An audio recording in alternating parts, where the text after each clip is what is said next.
네, 매주 월요일마다 찾아뵙는 열전 상하이 순서입니다. 과연 지난 한 주간 중국 증시에는 어떤 일들이 있었고 또 이번 주에는 중국 본토 A 주식 가운데 관심 가질 만한 종목들이 어떤 것이 있는지 알아보도록 하겠습니다. 유한타증권 이충환 연구원 나와 있습니다. 어서 오세요. 네, 안녕하세요. 네, 우선 지난 한 주간의 중국 증시 상황부터 짚어주실까요? 예, 지난 한 주 상해 증시 같은 경우에는 여러 가지 악재 속에서 지속적인 하락을 보이면서 3,100포인트를 하회하는 모습을 보였습니다. 차트를 보면서 간단히 살펴보도록 하겠습니다.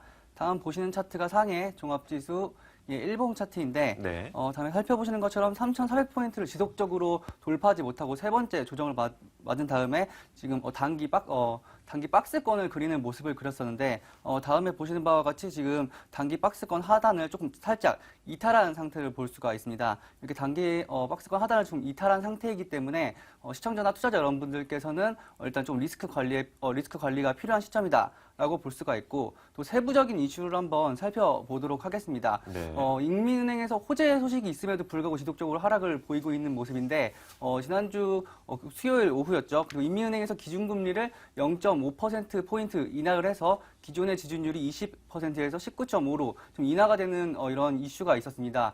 시장에서 지준율 인하나 금리 인하 같은 이슈를 지속적으로 기대했음에도 불구하고 이러한 호재가 나왔음에도 지속적으로 하락폭이 조금 가팔라지는 모습을 보일 수가 있는데 이는 지속적으로 발표됐던 경제 지표들이 계속 부진한 모습을 보이고 있기 때문이다라고 해석을 할 수가 있는데 전일 일요일 날 발표가 됐던 무역 수지 같은 경우를 살펴를 봐도 네. 지속적으로 수출입 지표 같은 경제 지표가 부진하다라고 볼 수가 있습니다. 그리고 이번 주죠. 24개 IPO 물량이 출하될 것으로 그러니까 IPO에 따라서 자금 유동성이 조금 위축될 가능성이 있기 때문에 지금 시장에서 지속적으로 안 좋은 시그널을 보내고 있다라고 볼 수가 있습니다. 좀 자세히 살펴보면은 수출입 지표를 한번 살펴보도록 하겠습니다. 일요일날 발표된 무역 수지를 살펴보면은 사상 최대를 기록을 했습니다. 수치적으로 보면은 600억 달러가 나오면서 사상 최대를 기록하는 모습을 보였는데 하지만 세부적으로 살펴보면은 이게 좋은 영향에 따른 게 아니라 불황형 흑자라고 볼 수가 있습니다. 1월 수출 같은 경우에는 전년 동기 대비해서 마이너스 3.3% 하락을 네. 하는 모습을 보였었는데 이는 전월에 9.7% 상승 그리고 시장 예측치인 한 6% 정도의 상승을 하회하는 아주 급락하는 모습을 보였었고 수입 지표를 살펴봐도 매우 큰 폭으로 두 자릿수대 하락하는 모습을 보였다라고 볼 수가 있습니다. 전월에는 2.4% 정도 하락하는 모습을 보였었는데 시장 예측치는 약 3% 정도 하락을 하는 수치를 보이지 않을까라고 예측을 했었습니다.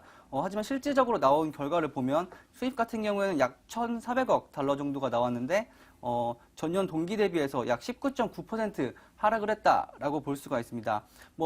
원유를 비롯해서 원자재 가격이 하락했던 어떤 측면에 따라서 수입 금액이 좀 줄어들었다라고 볼 수도 있지만은 세부 내역 같은 경우를 살펴보면 원자재 석탄 수입 같은 경우에 40% 정도 하락을 했기 때문에 중국의 내수에 대한 어떤 지금 성장이 조금 둔화되고 있는 우려감을 시장에 지속적으로 지금 표출이 됐다라고 볼 수가 있습니다. 이에 따라서 오늘 상해 증시 같은 경우에도 소폭 하락하는 모습을 보이면서 3,100포인트를 하회하고 있다라고 볼 수가 있기 때문에 투자자 여러분들께서는 종목을 좀 압축을 하고 개별 종목적으로 접근할 필요가 있으시고 그리고 리스크 관리에 조금 더 신경을 써야 될 타이밍이다라고 볼 수가 있습니다. 네, 알겠습니다. 이번 주 중국 증시에 대한 전망을 하락할 수 있다라는 전망을 갖고 계신 것 같습니다. 아무래도 이번 주에 24개 기업이 IPO를 기다리고 있다고요. 예. 이쪽으로 돈이 몰리게 된다면 다른 증시에는 조금 이 돈이 빠져나가는 그런 효과도 가져올 수가 있기 때문에 유동성에 대한 우려가 있는 한 주입니다. 그렇기 때문에 이번 주는 중국 증시에 대해서 좀 조심할 필요가 있다라는 이야기를 들어봤습니다. 자, 그렇다면은 이제 본격적으로 시청자분들이 더 궁금해할 만한 종목에 대한 이야기를 들어봐야 되겠죠. 중국 본토 A 주식 가운데 오늘 준비한 기업은 어디입니까? 오늘 안내드릴 종목은 장성 자동차라는 네. SUV 전문 제작 자동차 메이커라고 할 수 있는 업체를 네. 안내드리도록 하겠습니다. 네, 장성 자동차 어떤 기업인가요? 일단 최근의 움직임을 한번 살펴보신 네. 후에 기업에 대해서 간략한 소개를 드리겠는데 다음에 보시는 차트가 장성 자동차의 일봉 차트입니다. 네. 다음 차트를 보시면은 최근에 장세가 급락 장세를 보였음에도 불구하고 지속적으로 우상향하는 추세를 보였으며 당사 트레이더 신호 3번 매수 신호가 지금 뜬 만큼 매수 관심 종목이다라고 할 수가 있고 지난주에 실적이 발표가 되면서 전년 동기 대비해서 순이익이나 영업이익 같은 경우에 약 20%가 증가하는 모습을 보였습니다. 그에 따라서 정고점을 지금 돌파하면서 우상향하는 트렌드를 보이고 있는 업체다라고 할 수가 있고 관련돼서 매크로 관련돼서 한번 안내를 드리고 종목에 대해서 안내를 드리도록 네. 하겠습니다. 방금 전에도 말씀드렸다시피 경제 지표를 살펴보면은 지속적으로 좀 둔화가 되고 있는 모습이죠. 하지만 수강통이 맨 처음에 시행이 됐을 때 투자에서 소비로 패턴이 넘어가면서 소비 관련 주들에 집중을 해야 된다라고 말씀을 드렸습니다. 하지만은 중국 같은 경우에도 소비 트렌드가 변화하고 항목별, 채널별로 고성장하는 소비주들이 따로 있기 때문에 조금 압축을 해서 소비주 내에서도 선별적으로 접근을 해야 된다라고 볼 수가 있습니다. 다음 보시는 화면이 중국 1인당 GDP 1만 달러 인구수를 볼 수가 있는데 네. 이미 중국 같은 경우에는 중산층의 기준이죠. 1인당 GDP 1만 달러 중산층의 기준이라고 할 수가 있는데 이미 2012년에 1만 달러 돌파한 인구가 2억 명이 넘었고 약 2019년에는 4억 명 정도가 돌파할 것으로 예상이 되고 있습니다.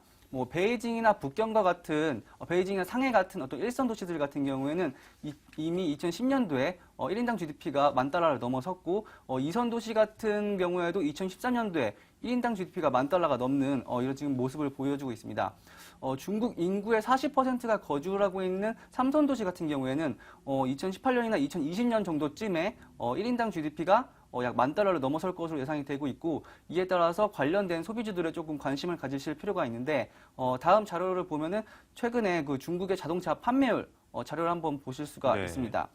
이미 중국의 연간 자동차 판매율 같은 경우에는 2009년에 넘어간 시점에 이미 미국을 추월했다라고 볼 수가 있고 최근 2014년 같은 경우에는 이미 연간 약 2만 2천 대 정도가 판매가 되고 있습니다. 네. 미국 같은 경우에는 현재 1,600만 대 달러가 팔리고 있죠. 하지만 이렇게 많이 팔리고 있음에도 불구하고 아직도 더 많이 팔릴 자동차가 남아있다라고 볼 수가 있는 게 총 인구 대비해서 자동차 보급률을 살펴를 본다면은 네. 하단에서 보이다시피 지금 중국 같은 경우에는 총 인구 대비 7%밖에 자동차가 보급이 되어 있지가 않습니다. 네. 한국 같은 경우에는 25% 정도가 보급이 되었다 볼 수 있고 미국 같은 경우는 약 50%가 총 인구 대비 자동차가 보급되었다고 볼 수가 있는데 네. 중국의 어떤 가처분 소득이나 GDP 성장에 따라서 지속적으로 자동차 관련 수요가 늘어날 것으로 예상이 되기 때문에 중국의 자동차 시장의 어떤 성장 모멘텀은 아직도 유효하다라고 볼 수가 있고 이러한 트렌드에 맞춰서 아까 차트 보여드렸다시피 장성 자동차가 지속적으로 우상향하는 모습을 보이고 있다라고 볼 수가 있습니다. 장성 자동차에 대해서 조금 자세히 한번 살펴보도록 하겠습니다. 네. 장성 자동차 같은 경우에는 중국 내에 있는 자동차 메이커 중에서는 약 10위권에 드는 자동차 생산 업체라고 볼 수가 있고 국내 자체 브랜드 내로 순위로 따져보면은 상해 자동차에 이어서 2위에 지위를 점유하고 있는 업체다라고 볼 수가 있습니다. 이 업체 같은 경우에는 주로 생산하는 자동차 차종 같은 경우에는 픽업 트럭이나 SUV 같은 중대형 차량 위주로 생산하는 업체다라고 할 수가 있는데 최근에 글로벌 자동차 판매 트렌드를 살펴보면은 네. 세단의 판매량은 조금씩 감소를 하고 있는 추세고 SUV 같은 경우는 지속적으로 좀 급성장하는 모습을 보이고 있다라고 볼 수가 있습니다.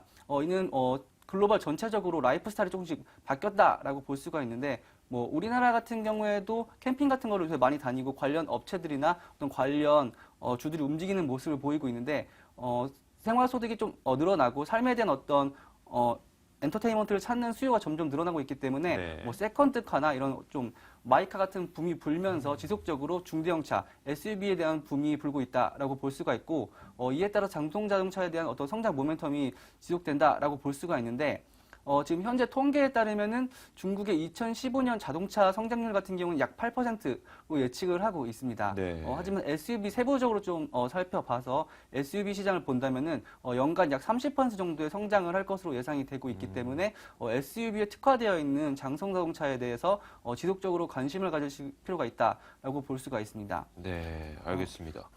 야, 공부를 얼마나 많이 하시는 거예요? 지속적으로 네. 저희 유한타 증권의 어떤 그 글로벌 네트워크를 통해서 야. 정보를 받았고 있기 때문에 네, 종목 공부뿐만 아니라 이 시장 그리고 글로벌 그 중국의 현재 상황까지 모두 다 이렇게 섭렵하고 계신 것 같아요. 굉장히 여러 가지 믿음이 가는데 장성자동차도 혹시 뭐 실적이라든지 그리고 우리나라 기업과의 비교도 자료를 준비하셨나요? 예, 예. 네. 방금 전에 뭐 장성 자동차나 글로벌 트렌드에 대해서 안내를 드렸다면은, 방금 전 소개드렸던 장성 자동차의 밸류에이션하고 실적 지표를 한번 안내 드리도록 하겠습니다. 네. 화면 한번 보시면서 말씀을 드리겠는데, 장성 자동차 같은 경우는 매출과 영업이익이 급속도로 지금 증가하는 모습을 보이고 있습니다.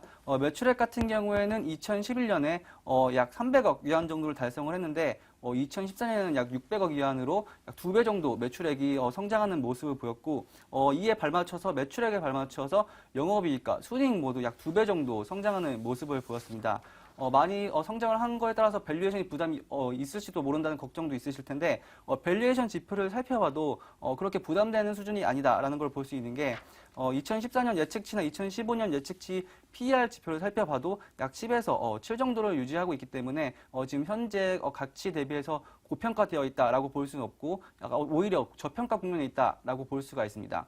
그리고 좀 특이하게 볼 수 있는 게 ROE 지표가 제조업체치고 매우 높은데, 네. 지금 거의 뭐 20대 후반대를 기록을 하고 있다라고 볼 수가 있고, 뭐 우리나라 업체들하고 한번 비교를 하면서 좀 얼마 정도 더 메리트가 있는지 살펴를 보도록 하겠습니다. 네. 뭐 우리나라 대표 자동차 메이커라고 하면은 현대자동차, 기아자동차를 들 수가 있는데, 다음 화면은 장성자동차와 현대자동차 그리고 기아자동차의 어떤 매출의 성장률과 PER 지표도 한번 비교한 표입니다. 네. 현대자동차나 기아자동차 같은 경우에는 매출액 성장률이 지금 현재 매우 답보 상태에 있으면서 한 1% 전후를 하는 매출액 성장률을 기록을 하고 있는데 반해서 장성자동차 같은 경우에는 10% 후반, 약 14.1% 정도 매출액 성장률을 기록을 하고 있고, 그리고 자동차 제조업체 중에서도 현대차나 기아차 같은 경우에는 글로벌 피해 업체 대비해서도 영업이익률이 그래도 상위권에 드는 측면인데, 장성자동차 같은 경우에는 현대자동차나 기아자동차의 2배가 넘는 약 17.1%의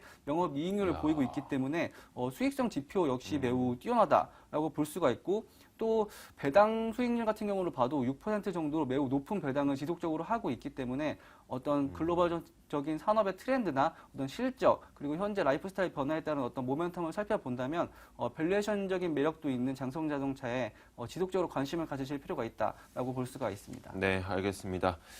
자, 우리나라 증시를 보다 보면은 참 아쉬운 것도 많고 박스권에 너무 갇혀 있다 보니까 수익률 안 날 때도 많은데 밸류에이션이 굉장히 높은 그런 기업들이 중국에는 많이 포진이 되어 있는 것 같습니다. 오늘도 잘 들었습니다. 유한타증권 이충원 연구원과 함께 이야기 나눠봤습니다. 수고하셨습니다.